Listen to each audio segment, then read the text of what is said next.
Bonjour à tous et bienvenue dans cette nouvelle vidéo. Aujourd'hui, nous allons nous intéresser à la rubrique intitulée Déclarer un événement depuis son compte professionnel. Il existe plusieurs événements qui doivent être déclarés, comme typiquement la cession de l'animal ou son décès, qui sont bien sûr les plus courants, mais nous présenterons également les autres types d'événements. Nous nous connectons donc sur notre compte professionnel, on indique notre login et notre mot de passe. Voilà, nous y sommes. Ici, deux encarts peuvent nous servir. Celui qui s'appelle « Je déclare des événements » permet de déclarer un événement particulier, mais pour un seul animal à la fois. Par exemple, si je déclare un changement de propriétaire, il suffit d'indiquer le numéro d'identification de notre animal. Donc, dans mon exemple, c'est ABCDE 1, 2, 3, 4, 5. On clique sur « Rechercher » et automatiquement, le dossier de notre animal va apparaître. De là, c'est très simple. On complète avec l'identité et les coordonnées du nouveau propriétaire, on coche la case « Certifié sur l'honneur » et on enregistre l'événement. Cette façon de procéder est parfaite pour quelques animaux et est très similaire à ce que font les particuliers qui, eux, ne disposent pas d'un espace professionnel. Nous revenons sur notre page d'accueil et nous allons un peu plus nous attarder sur l'encart juste au-dessus qui s'appelle « Je déclare un fichier événement ». Cet encart permet de déclarer bien plus rapidement un certain nombre d'événements pour de nombreux animaux, le tout en une seule fois. Il y a une matrice Excel à télécharger et à compléter, elle se trouve plus bas, il faut simplement cliquer ici.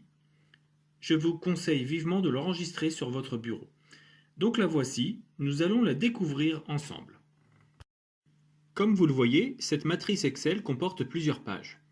En regardant en bas, il y en a 11 au total. Les deux premières pages qui apparaissent ici en couleur servent de guide pour compléter les différentes cases du fichier.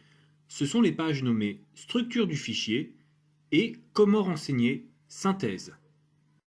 Il y en a 9 autres qui considèrent chacune un événement en particulier. Il y a donc renseigner un perdu, renseigner un trouvé, renseigner un retrouvé, renseigner un décédé, renseigner une adresse temporaire, renseigner une cession professionnelle à professionnel, renseigner une cession professionnelle à particulier, renseigner une modification d'information de l'animal, et enfin, renseigner un volet. La page Structure du fichier nous apporte des indications sur le nombre de caractères ou le format à respecter en fonction du libellé de la case à compléter. Je vous invite à regarder attentivement ces indications. La deuxième page, nommée « Comment renseigner », indique en particulier les cases à compléter en fonction du type d'événement. De la même façon, jetez un petit coup d'œil, ça peut être utile. Dans cette vidéo, nous allons nous attarder un peu plus sur deux événements importants qui nous serviront ici d'exemple.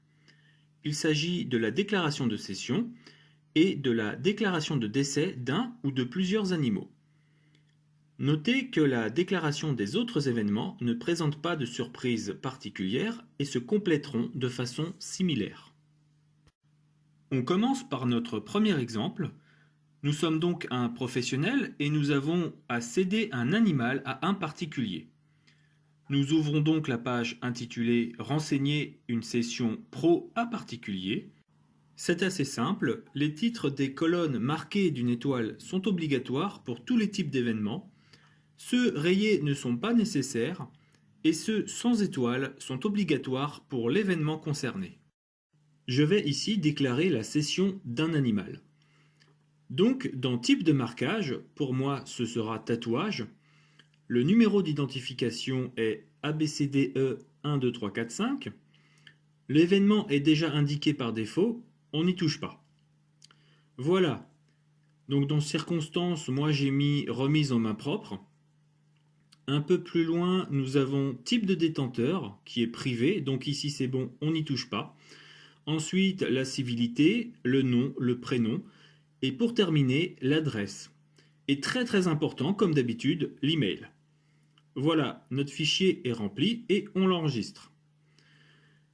Bien sûr, on peut remplir autant de lignes que l'on souhaite en fonction du nombre d'animaux que l'on cède. C'est terminé pour la session. Le second événement en exemple ici est la déclaration de décès d'un animal. On clique sur la page Renseigner un décédé et on complète les cases demandées. Ici c'est très rapide, on indique juste le type de marquage, l'identifiant, l'événement est lui déjà indiqué par défaut et la date de fin qui correspond donc à la date du décès de l'animal. La matrice est ainsi complétée. Maintenant, il faut impérativement extraire la page de l'événement que nous avons déclaré du reste de la matrice pour pouvoir procéder à son téléchargement sur l'IFAP. Pour ce faire, on copie la page ou les lignes du classeur Excel et on colle tout ça dans un classeur Excel vierge. On l'enregistre sur notre bureau et pour plus de clarté, on le renomme. Dans notre cas, ce sera déclaration d'un décédé pour notre premier fichier événement et déclaration de cession pro à particulier pour notre second fichier. Voilà, nos deux fichiers événements sont terminés. Nous retournons sur le menu de notre page pro, on clique sur déclarer un fichier événement et on insère nos fichiers dans l'onglet correspondant. Les fichiers se chargent alors automatiquement sur notre compte professionnel. On peut enregistrer autant de fichiers que l'on souhaite, les uns à la suite des autres.